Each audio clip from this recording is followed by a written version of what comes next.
Hello, everybody. Scott Golden here with the Pro Wrestling Logic YouTube channel and the World Class Championship Wrestling Review Series.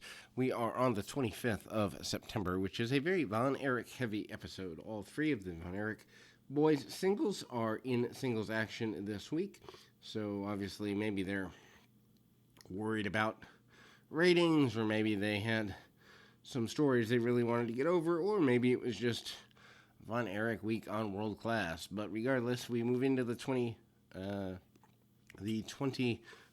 of September. I am up through the end of the year. My goal is to get most of those up in the next couple of days, and then we'll move into 1983. But we open with a promo by Gary Hart. He's addressing the prospective bounty and damage to Kerry Von Erich. Basically, he acknowledges being indirectly contacted by Ric Flair. He says that Kabuki, who is the challenger for Kerry here this week, is ready, willing, and able to take care of Kerry. One thing I notice as I watch Kerry week by week is that he kind of has a Tiger Crouch mentality. He sort of doesn't really waste a lot of time, and he manages to get a victory in about 2 minutes here, very quickly. Top rope slam, almost like the Ric Flair slam off the ropes, but Kerry hangs with the maneuver and turns it into a pinning combination. Less than 3 minutes full in totality there. Gary Hart is very upset with the official. And we notice that Gary Hart is either... I noticed that Gary Hart has two modes. He's either really excited with his charges, or he's very disappointed in them. We move on to Kevin Von Erich versus Wild Bill Irwin. Irwin, I believe, is still your Texas champion at this juncture. Kevin, who is your barefooted warrior, who might very well be, I would say, the quickest and best pure wrestler of the Von Erichs. David, I think, is the most powerful. Kerry, the most charismatic. Interesting that all three boys kind of hold different values to the family, but we see him doing some ride time with Wild Bill. We then see him going in for the armbar and holding it as long as he can, kind of aggressively, assertively.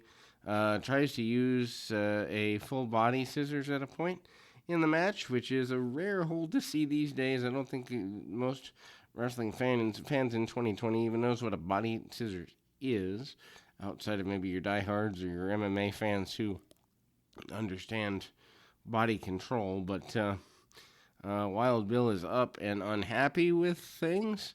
He is using every shot he can take and really hitting some clubbing shots on Kevin. Kevin again goes back to the body scissors, putting a sleeper or rear naked choke, depending on your perception, onto Wild Bill Irwin. Then we see Kevin battling for the claw hold, not getting all of it, but getting a good snob of it, good bit of it. And we see Kevin up on the top rope with a top rope sledgehammer style shot to the top of Wild Bill's head. Thought he was going for, when I first saw it, I thought he was going for the sunset flip that he does from time to time. However, that was not the case. He goes back to the Iron Claw, as a Von Erich is wont to do on most occasions, and does not get as much advantage with it as he might like, but is able to go toe-to-toe with Wild Bill. They probably go at least 15 minutes here, if not a little bit longer. I mean, they do put a longer match on, and Irwin, who I think is the best heel they have in 1982. I Bundy may be better, but he's not as well. I don't know if protected is the right word. Maybe not as diversely motivated with his match style because of his size, but that's there. Referee having trouble breaking Von Erich and Irwin up to close the match, and the match does really kind of break down into more of a slugfest kind of brawl kind of thing, with both guys actually fighting from the bottom, from their back, almost like a guard, and Kevin stays with the body scissors, which remains dominant throughout the match. It's an early form of a guard type maneuver, and the referee calls things off, and officially says they have reached a time limit draw, I do believe. And so that's kind of amazing in that they're giving Wild Bill to be on the level with a Von Erich, and that's a rare thing to have in Texas. Then we go to David Von Erich against the Magic Dragon. Much different style magic, and David, the more powerful of the two, probably the more marketable because of his size. He stands and fights and brawls with Magic Dragon, which a lot of people would find amazing. Of course, he'd spent a good number of months in Florida in 1982, a heel in Florida, whereas almost always a babyface in Texas. I believe his passing is 1984, so it's not right off yet, but a bit of a slower match in comparison to the other two. Kerry with a quick win and a lot of back and forth in the Kevin and Wild Bill match we just saw. This is much slower in that Dragon, who doesn't seem to really care one way or the other about getting a victory quickly, is much more likely to use nerve holds, much more likely to slow things down. Again, the Von Erich Claw plays a major part in this particular match. I think if you're a fan of the Von Erichs, this might be a fun show to watch just to see the differences between them, and to see it all in one episodic television program might be fun. The referee does make a 3 count for Magic Dragon. However, the 3 count is not completely on the up and up, as David has his leg over the bottom rope.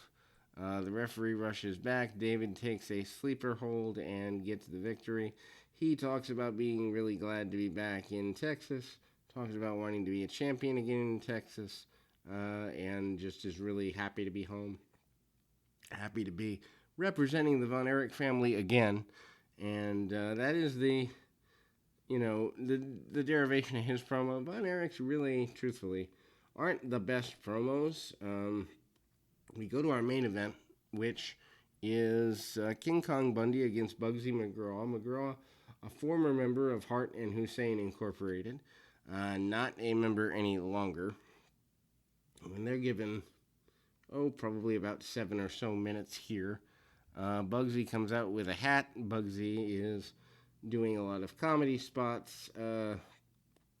Bundy, who by the end of the year, so within the next couple of months, breaks away from H&H, but has not here. But he's starting to show his dissatisfaction too. If you notice, the story told by Gary Hart is that he is majorly high on new people he gets, but it doesn't last more than about 3 to 6 months, and then they start to have issues with him. That seems to be a continual story for Hart. Not sure if it's true in the years before 1982, but certainly the story here.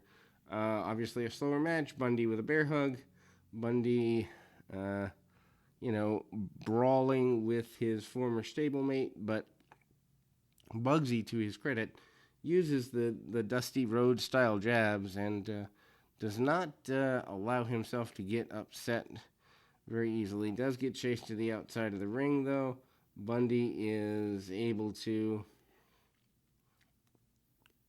garner what he considers to be a victory, but that does not seem to be the actual case here.